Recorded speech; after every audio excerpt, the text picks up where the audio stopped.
जी, तो last time हम electrochemistry पढ़ रहे थे। क्रोजन की बात हमने की थी। आज हम बात करने जा रहे हैं Faraday's law of electrolysis.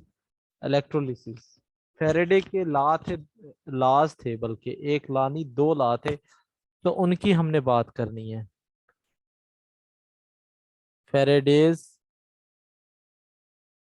Law of electrolysis, इसने दो लॉ दिए थे इलेक्ट्रोलिसिस के ऊपर। तो जो पहला लॉ है उसको हम फर्स्ट लॉ ऑफ इलेक्ट्रोलिसिस या फर्स्ट लॉ ऑफ फैराडे कहते हैं। इसकी डेफिनेशन क्या है वो देखते हैं हम। आपने देखा था, ये कंटेनर था, उसमें इलेक्ट्रोड्स थे दो। अब यहां से सब्सटेंस थी, ये इधर जाती थी और ये नेगेटिव इधर जाता था। तो ये जाकर डिपॉजिट होते थे। ये जाकर क्या होते थे? डिपॉजिट होते थे। तो अब अगर मैं बहुत आसान अल्फाज में आपको समझाता हूँ कि सॉल्यूशन में जितने ज्यादा आयंस होंगे उतनी ही ज्यादा मास उसका इलेक्ट्रोड के ऊपर डिपॉजिट होगा। तो यही फैराडे का पहला लॉ है। फैराडे का पहला लॉ क्या है कि mass deposited on an electrode is directly proportional to charge। यानी जितना चार्ज होगा सॉल्यूशन में उतना ही मास डिपॉजिट होगा, या मास लिबरेटेड फ्रॉम एन इलेक्ट्रोड। इस इलेक्ट्रोड पर जितना ज्यादा चार्ज होगा उतना ही मास लिबरेट होगा। ये दो इसकी डेफिनेशन वाइस वर्सा है कि जितना ज्यादा चार्ज होगा सॉल्यूशन में उतना ही मास इलेक्ट्रोड पर जाकर डिपॉजिट होगा। ठीक हो गया। ये बहुत ही बेसिक इसकी डेफिनेशन है। यहां से हमने दो तीन फार्मूले वो देखने हैं। ठीक है। अब आपको ये बात तो पता है, ये तो बहुत ही ज्यादा सिंपल था। जब ये प्रोपोर्शनैलिटी साइन को हटाते हैं तो आप कोई ना कोई कांस्टेंट लेकर आते हैं। यहाँ पर जेड आता है। जेड जो होता है इसको आप इलेक्ट्रोकेमिकल इक्विवेलेंट का नाम देते हैं। क्या होता है ये? Electrochemical equivalent.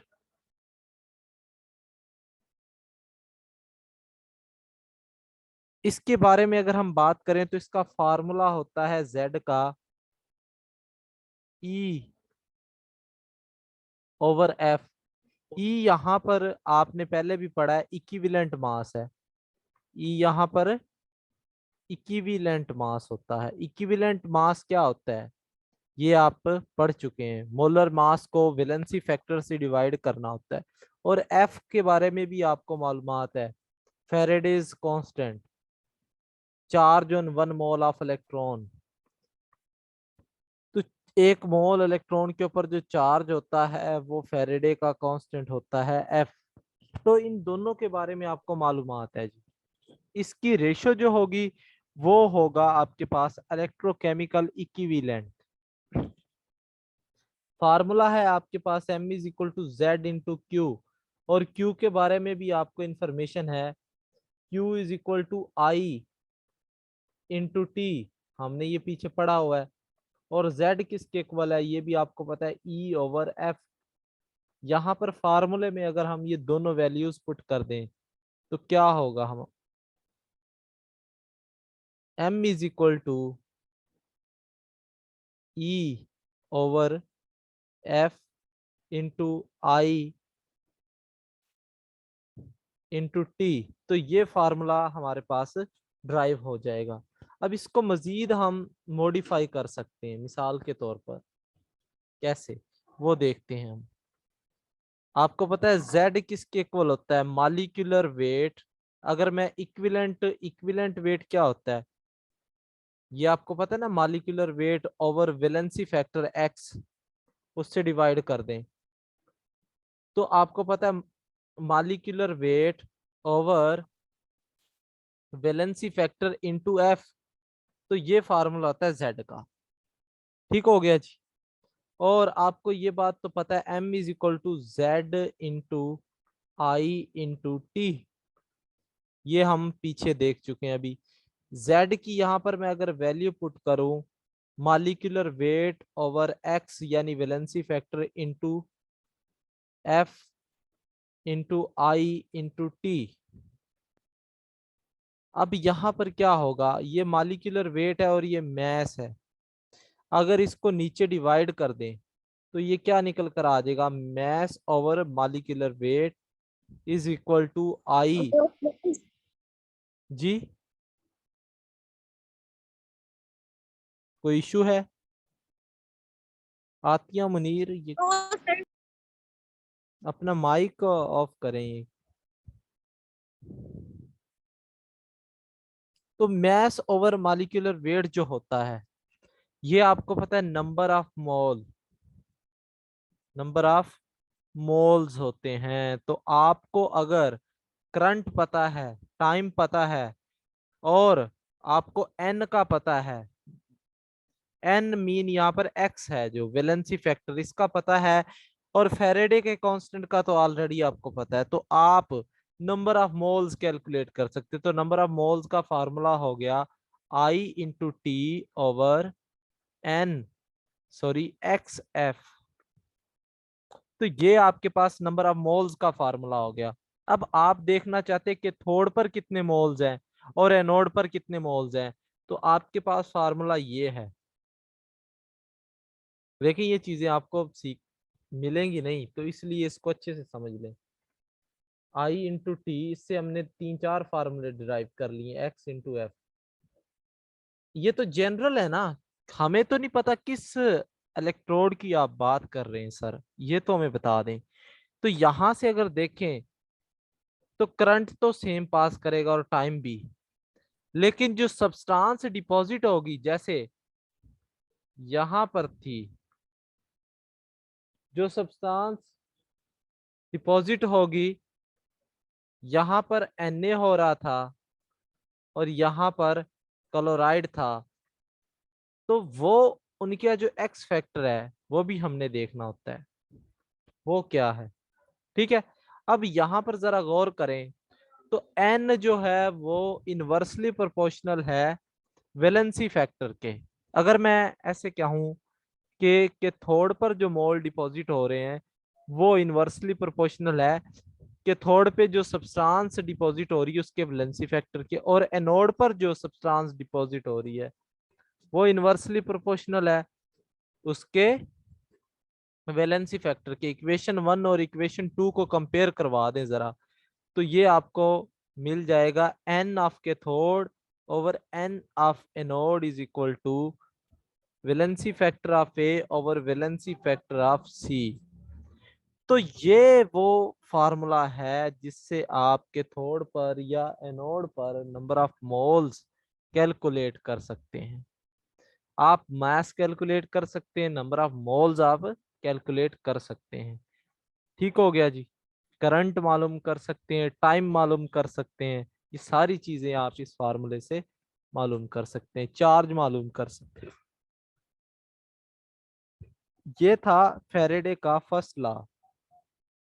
आई होप ये बातें आपको समझ आ गई होंगी, थोड़ा सा मैथमेटिकल था और कॉन्सेप्चुअल भी। न्यूमेरिकल देख लेते हैं, चले एक इसके ऊपर न्यूमेरिकल देख लेते हैं हम। मिसाल के तौर पर आपसे वो कहता है कि find amount of copper deposited, copper की कितनी अमाउंट डिपॉजिट हो रही है। ठीक है, कॉपर का मैस आपने बताना है, एम बताना है। ठीक हो गया। अब वो आगे आपसे जो बात कहता है कि जब 5 एम्पेयर का करंट पास किया जाए, यानी करंट है आपके पास 5 एम्पेयर, और टाइम यहाँ पर वो आपको बताता है 1 आवर का टाइम है। इलेक्ट्रोलाइट, और इलेक्ट्रोलाइट आपके पास है कॉपर सल्फेट का सॉल्यूशन। ठीक हो गया जी। ये सारी इंफॉर्मेशन आपको दी, ये मैथ्स आपने बताना है, आपको फार्मूला पता है m is equal to Z into I into T, ये चीज आपको मालूम है। अब आपने क्या करना है, यहां से आपके पास मैथ आपने निकालना है, जेड नहीं है, आई आपको दिया हुआ है और टाइम आपको दिया हुआ है। जेड का फार्मूला आप यहाँ पर लगाना पड़ेगा। पहले तो आपको इसका वैलेंसी फैक्टर पता हो जी, कॉपर सल्फेट के केस में कितना वैलेंसी फैक्टर होता है बताएं, कॉपर का कितना वैलेंसी फैक्टर होगा, जल्दी से बता प्लस दें। To sir. +2 हो जाएगा, ठीक है जी। तो 2 हो जाएगा। आपको पता है जेड किसके इक्वल होता है, ई over x into F. F. तो यस ई सर। ई यहां पर कितना है, ई तो आपके पास ई क्यों, molecular weight over x into F होगा ना। मॉलिक्यूलर वेट को एक्स से डिवाइड करते हैं, वो ई होता है, वो इक्विवेलेंट वेट होता है। तो डायरेक्ट अगर आप लिख रहे हैं molecular weight over x into F, तो मॉलिक्यूलर वेट कितना है कॉपर का, इतना है, और 2 से डिवाइड कर देंगे इंटू 96500 इंटू, अब 1 घंटे की बात है, हमने सेकंड में लेकर आना है, तो 60 इंटू 60 से मल्टीप्लाई करेंगे और साथ 5 से मल्टीप्लाई कर देंगे, तो आपके पास ये मैथ जो होगा वो डिपॉजिटेड निकल कर आ जाएगा। किसी को कोई प्रॉब्लम है तो बताएं। ये फर्स्ट लॉ ऑफ फैराडे था। इसके बाद हम बात करते सेकंड लॉ की। देखिए सेकंड लॉ भी फर्स्ट लॉ ही से लिया गया, ऐसे समझ लें, कोई इतनी खास जरूरत नहीं थी, उसी से आप समझा सकते थे। यहां पर क्या होता है, इसकी डेफिनेशन की बात करें तो if same amount of electric charge is passed through different electrolytes, शर्त यह है कि ये जो इलेक्ट्रोलाइट है attached in series, attached in series, क्योंकि जो सीरीज में होता है वो करंट सेम रहता है, ये बात आपको भी पता है, डिफरेंट नहीं होता करंट। तो डिफरेंट इलेक्ट्रोड जो है वो सीरीज में अटैच्ड होने चाहिए, then amount of substance, amount of substance deposited or liberated, या खारिज होती है या उसके ऊपर डिपॉजिट होती है, is directly proportional to, directly to equivalent wait.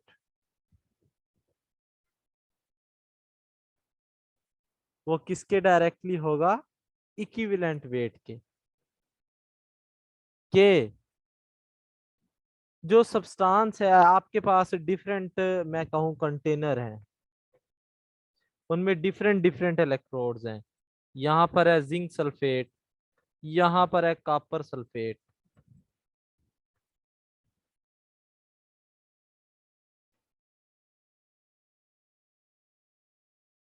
यहाँ पर ये डिफरेंट डिफरेंट आपके पास इलेक्ट्रोड्स हैं और इलेक्ट्रोलाइट्स हैं, नेगेटिव पॉजिटिव, ये सर्किट जुड़ा हुआ है आपस में सीरीज में।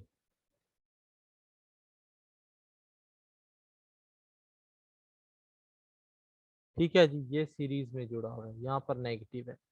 तो अब ये जो इलेक्ट्रोड्स हैं और इलेक्ट्रोलाइट इनके अंदर हैं, ये सेल्स के अंदर, तो बात ये कर रहा है कि ये जो इलेक्ट्रोलाइट है, जब आप इनमें से करंट पास करवाते हैं, तो इनकी जो अमाउंट जो डिपॉजिट होती है, यानी मैस जो होता है, वो डायरेक्टली प्रोपोर्शनल होता है इक्विवेलेंट वेट के। तो ये बात तो आपने पीछे भी देख ली सर, आप यहाँ पर क्यों कर रहे हैं, देखें Z आपने देखा था ना कि Z into I into T ये किसके इक्वल था, मैस डिपॉजिटेड, और z का आपको पता है E/F होता है। तो यहां पर भी तो ये प्रूव हो रहा था डायरेक्टली, फेरेडे ने सेकंड लॉ दिया अपना इसको साबित करने के लिए। तो ये कैसे होगा, मिसाल के तौर पर मैस ऑफ जिंक की अगर हम बात करें तो ये किसके इक्वल होगा, E of zinc over F into Q, ये इसके इक्वल हो जाएगा। फिर क्योंकि चार्ज सेम है, फेरेडे सेम है, सिर्फ फर्क इसका है, और मैस ऑफ कॉपर जो होगा वो किसके इक्वल होगा, E of copper over F into Q.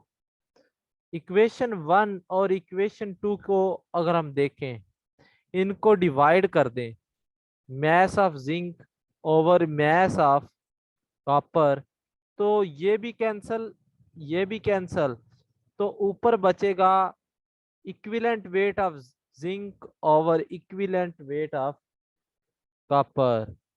तो यहां से आप देख सकते हैं कि mass directly proportional to equivalent weight. तो ये फेरेडे का सेकंड लॉ था, ये फेरेडे का सेकंड लॉ था। तो ये दो लॉ थे उसने दिए इलेक्ट्रोलिसिस के ऊपर। यहाँ से आप बहुत ही ज़्यादा यूजफुल इंफॉर्मेशन को कलेक्ट कर सकते हैं इसको इस्तेमाल करते हुए। इसके बाद अगर हम बात करें तो हमारे पास एक नेक्स्ट जो चैप्टर है बहुत इम्पोर्टेंट, जिसमें हम कंडक्टेंस को पढ़ते हैं, डील करते हैं वहाँ पर। तो उसको हम स्टार्ट करते हैं, इलेक्ट्रोलिटिक कंडक्टेंस। इलेक्ट्रोलिटिक कंडक्टेंस,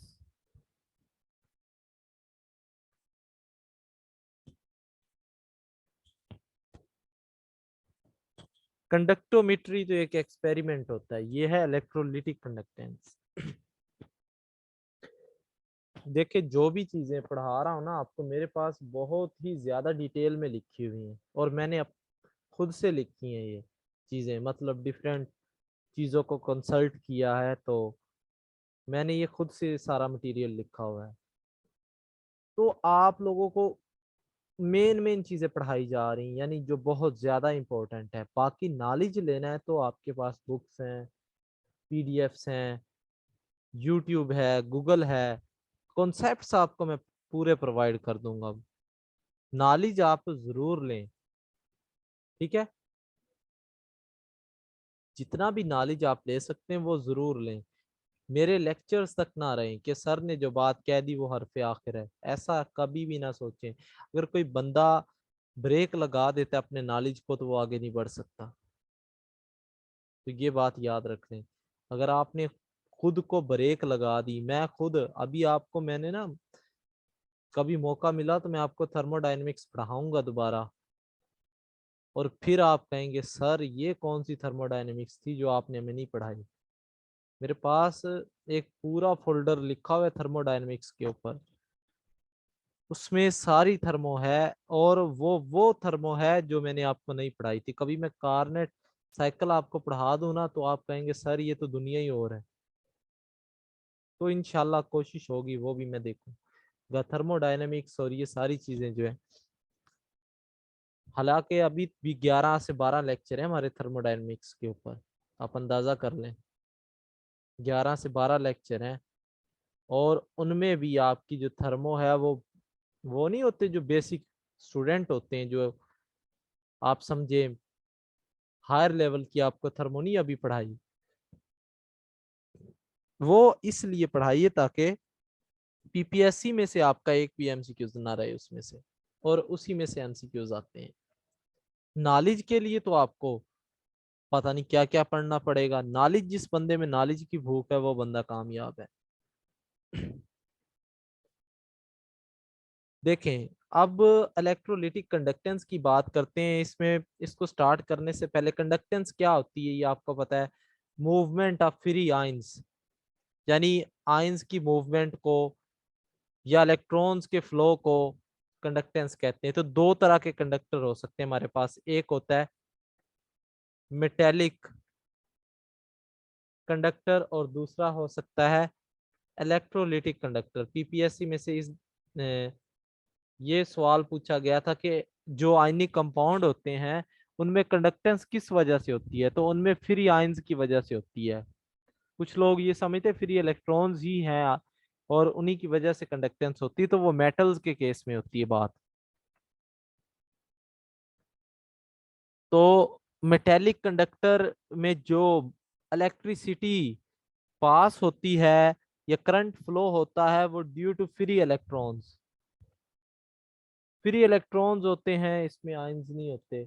और जो इलेक्ट्रोलिटिक की अगर बात करें तो उसमें करंट जो फ्लो करता है वो ड्यू टू आयंस, यहाँ पर मूवमेंट ऑफ आयंस होती है, ठीक है। और यहाँ पर नो केमिकल डीकम्पोजिशन, यहाँ पर कोई भी चीज टूटती नहीं है, यहाँ पर केमिकल डीकम्पोजिशन हो जाती है, केमिकल डीकम्पोजिशन हो जाती है। और अगर हम बात करें रेजिस्टेंस की, तो ये बड़ा ही लेवल का कॉन्सेप्ट है यहाँ पर। तो यहाँ पर जो है टेम्परेचर बढ़ाने से, ऑन इंक्रीजिंग टेम्परेचर, यहाँ पर जो बात कर रहे हैं हम वो देखनी है हमने। रेजिस्टेंस आल्सो इंक्रीजेस, आप कहेंगे सर ऐसा कैसे हो सकता है कि टेम्परेचर बढ़ाने से रेजिस्टेंस भी बढ़ रही है, जबकि यहाँ पर टेम्परेचर बढ़ाने से रेजिस्टेंस कम होती है और आयंस फ्रीली मूव करते हैं। आयंस की मूवमेंट जो होती है वो इंक्रीज हो जाती है। अब इसको समझते हैं। देखें, ये अगर हम बात करें, ये कोई मेटल है, यहाँ पर इसके अंदर जब एक मेटल इलेक्ट्रॉन दे देता है तो पीछे पॉजिटिव आयन बच जाता है, जिसको आप कर्नल कहते हैं। जो पॉजिटिव आयन होता है उसको आप कर्नल कह देते हैं। तो पॉजिटिव आयंस यहां पर होते हैं ये मेटल्स में। जब क्या होता है कि मेटल्स इलेक्ट्रॉन लॉस कर देते हैं, इलेक्ट्रॉन्स तो इसी बीच में ही होते हैं ना, फ्लो होता है इनका। तो इलेक्ट्रॉन जब लॉस करवा देता है, तो जब आप टेम्परेचर बढ़ाते हैं, नंबर वन क्या होता है कि जो कैटायंस होते हैं, जो कैटायंस होते हैं start vibrating eight there on position, वो अपनी पोजीशन पर वाइब्रेशन शो करवा देते हैं, वाइब्रेट करना शुरू कर देते हैं। और दूसरी बात, जो कुलयन होता है, कुलयन जो होता है इलेक्ट्रॉन्स का, वो कैटायंस के साथ यानी कर्नल्स के साथ वो इंक्रीज कर जाता है। यही रीजन होती है कि इलेक्ट्रॉन के फ्लो में रुकावट होती है जब मेटल्स की आप बात करते हैं। जब मेटल की बात करते हैं तो फ्लो में क्या होती है, रुक, रुकावट होती है। ये बात आप याद रख लें, ठीक है। तो यही रीजन होती है कि टेम्परेचर बढ़ाने से कंडक्टेंस बढ़नी चाहिए थी लेकिन बढ़ती रेजिस्टेंस है, तो यहां पर उल्ट हो जाता है केस। जबकि आयंस की अगर हम बात करें, अगर हम आयंस की बात करें तो उनकी जो आयनिक कंडक्टर्स की बात करें या इलेक्ट्रोलिटिक कंडक्टेंस की बात करें तो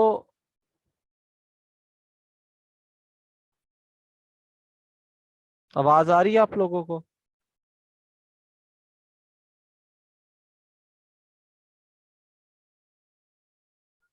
जी, अब आ रही है आवाज? यस सर आज। बात हमने की मेटेलिक कंडक्टर्स की, मैंने बात की है कि जब आयंस की बात करें, इलेक्ट्रोलिटिक कंडक्टर्स की बात करें, तो उनके दरमियान कुछ ना कुछ फोर्सेस होती हैं। तो जब आप टेम्परेचर बढ़ाते हैं तो फोर्सेस जो होती है वो वीक होना शुरू हो जाती हैं और वो इजीली मूव कर सकते हैं। तो इनके केस में कंडक्टेंस बढ़ जाती है टेम्परेचर बढ़ाने से। तो ये कुछ मेन डिफरेंस था मेटेलिक कंडक्टर्स और इलेक्ट्रोलिटिक कंडक्टर्स के दरमियान। अब हम बात करते हैं रेजिस्टेंस क्या होती है, इससे हम स्टार्ट लेते हैं। रेजिस्टेंस से, रेजिस्टेंस बेसिकली रुकावट को कहते हैं कि अगर एक चीज फ्लो कर रही है उसका रास्ता रोक दें। पानी था, ये फ्लो कर रहा था, आपने यहाँ पर बंद लगा दिया, उसका फ्लो है वो स्टॉप करवा दिया है। अब आप देख रहे हैं कि ये जो बंद है या जो ये आपने किसी और वे से इसको स्टॉप किया फ्लो को, वो कितनी रेजिस्टेंस शो करवा रहा है पानी को, उसको मैयर करते हैं। फिर हम उसको मैयर भी आगे देखेंगे हम। तो रेजिस्टेंस बेसिकली क्या होती है? The obstacles, obstacles offers to the path of current, path of current, current के रास्ते में जो रुकावट्स होती हैं यानी करंट के फ्लो को जो रोकती हैं, उसे आप रेजिस्टेंस कहते हैं। इसका यूनिट होता है ओहम। ये एक साइंटिस्ट था, ओहम्स लॉ अगर आपने पढ़ा हो तो उसने अपने नाम पर इसका यूनिट रख दिया था ओहम। और इसको आर से, कैपिटल आर से डोनेट किया जाता है। फिर आपके पास जो नेक्स्ट टर्म है वो आ जाता है कंडक्टेंस। कंडक्टेंस, कंडक्टेंस होती है G flow of current is called conductance. Flow of current, current के फ्लो को कंडक्टेंस कहते हैं। और ये कंडक्टेंस जो होती है ये इनवर्सली प्रोपोर्शनल होती है, सी से इसे रिप्रेजेंट किया जाता है रेजिस्टेंस के। कंडक्टेंस और रेजिस्टेंस की आपस में दुश्मनी होती है, ये बात आप याद रखें, ठीक है। Conductance is inversely proportional to resistance. अब कंडक्टेंस का यूनिट क्या था? ओहम था। सॉरी, जो रेजिस्टेंस थी उसका यूनिट था ओहम। तो कंडक्टेंस का क्या हो जाएगा? पर ओहम, या इसको आप और कह सकते हैं मो ओहम, या इसका एक और नेम भी होता है साइमन। साइमन एस से डोनेट किया जाता है। याद रख लें, अगर आपसे ये पूछा जाए कि इंटरनेशनल यूनिट ऑफ कंडक्टेंस, तो आप कहेंगे सर साइमन। और ये सवाल पूछा गया है, आप क्या कहेंगे? Simon is the international unit of conductance. इसके बाद देखें, ये तो जनरल टर्म थी ना कंडक्टेंस। अब हम बात कर देते स्पेसिफिक की। हम कहते हैं पहले वाली जो थी वो मास पर डिपेंड करती थी, अब यहाँ पर हमने मैस को फिक्स कर दिया है। थर्मोडायनेमिक्स हर जगह पे अप्लाई होती है। स्पेसिफिक रेजिस्टेंस या इसको रेजिस्टिविटी भी कहते हैं, रेजिस्टिविटी। और ये रो से डोनेट किया जाता है, ये इस तरह से रो, ये सिंबल होती है इसकी। ये क्या होती है देखें, इसका फार्मूला पहले तो समझ लें। ये rho is equal to R into A over L, ये फार्मूला होता है इसका। यहाँ पर आर जो है ये रेजिस्टेंस है, ए एरिया ऑफ इलेक्ट्रोड है, एरिया ऑफ इलेक्ट्रोड, इलेक्ट्रोड का एरिया है, और एल इज द लेंथ या distance between two electrode, electrode के दरमियान का डिस्टेंस है। अगर हम बात करें एक सेल की, उसकी मदद से मैं आपको समझाऊं, ये एक इलेक्ट्रोड है, ये एक इलेक्ट्रोड है, इनके दरमियान का जो डिस्टेंस है वो लेंथ हो जाएगी। और यहां से दो जो लेंथ होंगी, ये दो लंबाइयां जो हैं, ये एरिया ऑफ इलेक्ट्रोड हो जाएगा, एरिया ऑफ इलेक्ट्रोड हो जाएगा। आई थिंक आपको ये समझ आ गया। अब आपको पता है कि जो सेल होते हैं उनका एरिया और उनके दरमियान का जो डिस्टेंस होता है वो फिक्स होता है। तो इन दो चीजों को अगर हम फिक्स कर दें जैसा कि मैं करता हूं यहाँ पर L/A यानी लेंथ बाई एरिया, इसको आप कहते हैं सेल कांस्टेंट, और ये पार्टिकुलर सेल के लिए फिक्स होती हैं। ये क्या होती है? कांस्टेंट होती है फॉर पार्टिकुलर सेल, और इसका यूनिट क्या निकल कर आएगा? पर सेंटीमीटर। ठीक हो गया जी। मिसाल के तौर पर अगर आपके पास दो इलेक्ट्रोड हैं, एक का एरिया 10 है, दूसरे का एरिया 12 है, तो फिर आप क्या करेंगे? तो आप तब जो एरिया इनका कॉमन होगा, यानी इनमें कॉमन एरिया 10 है, तो आप 10 को इस्तेमाल करते हैं। ये याद रख लें, फार्मूले में किसको इस्तेमाल करते हैं? 10 को। तो ये तो sir length between electrodes constant होती है। हाँ जी, डेफिनेटली वो कांस्टेंट होती है, वो वेरी नहीं करती एक पार्टिकुलर सेल के लिए। लेंथ और एरिया ये जो होता है ये कांस्टेंट होती हैं। सेल तो हम नहीं डिफरेंट। सर, जी मैं पूछना चाह रहा था कि लेंथ बिटवीन इलेक्ट्रोड्स, दो इलेक्ट्रोड्स के दरमियान एक फासला, वो कांस्टेंट होगा, और जो एरिया वो एक इलेक्ट्रोड का, वो कांस्टेंट होगा। हाँ जी, एक पार्टिकुलर सेल के लिए अगर आप डिफरेंट सेल ले रहे हैं तो उनमें ये डिफरेंट वेरी कर सकती हैं। कोई स्मॉल सेल होते हैं, कोई लार्ज होते हैं, ठीक है।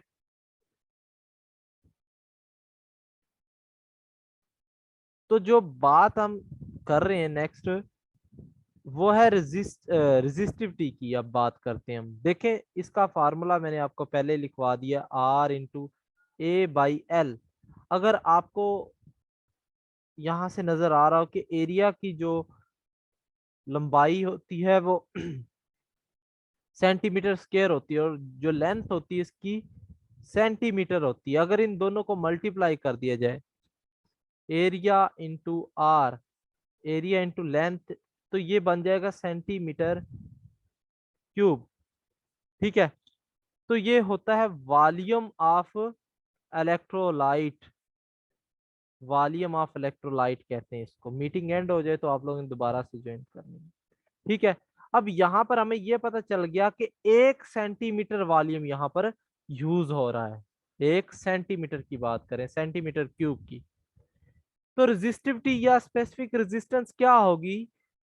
कि resistivity of an electrolyte is the resistance of all the ions of that electrolyte present in 1 centimeter of solution। तो 1 सेंटीमीटर क्यूब, ये 1 सेंटीमीटर क्यूब की बात अगर हम करें, ये 3D है। वैसे तो यहाँ पर 2D आपको लग रहा होगा, एक्चुअल में 3D। तो 1 सेंटीमीटर, यहाँ पर सेंटीमीटर सेंटीमीटर, और ये तीन लंबाइयां सेंटीमीटर में आ जाएंगी। तो ये एक यूनिट है। अब इसमें जितने भी आयंस प्रेजेंट है, Na+, Cl- या फलां जो भी है, इसमें जितने भी आयंस प्रेजेंट है, उनकी रेजिस्टेंस को आप स्पेसिफिक रेजिस्टेंस कहते हैं या रेजिस्टिविटी कहते हैं, जिसको रो से डोनेट किया जाता है। शर्त क्या है? 1 सेंटीमीटर क्यूब सोल्यूशन में वॉल्यूम है इसका। ठीक हो गया जी। तो रो इज इक्वल टू RA/L। यहां से आप यूनिट भी निकाल सकते हैं। तो यूनिट आप खुद से निकाल लीजिएगा। इसका यूनिट मैं लिख देता हूं, ओहम मीटर निकल कर आ जाएगा यूनिट, या ओहम सेंटीमीटर। क्योंकि जो सेल होते हैं उनकी जो आप लेंथ डिस्कस कर रहे होते हैं वो सेंटीमीटर में होती है।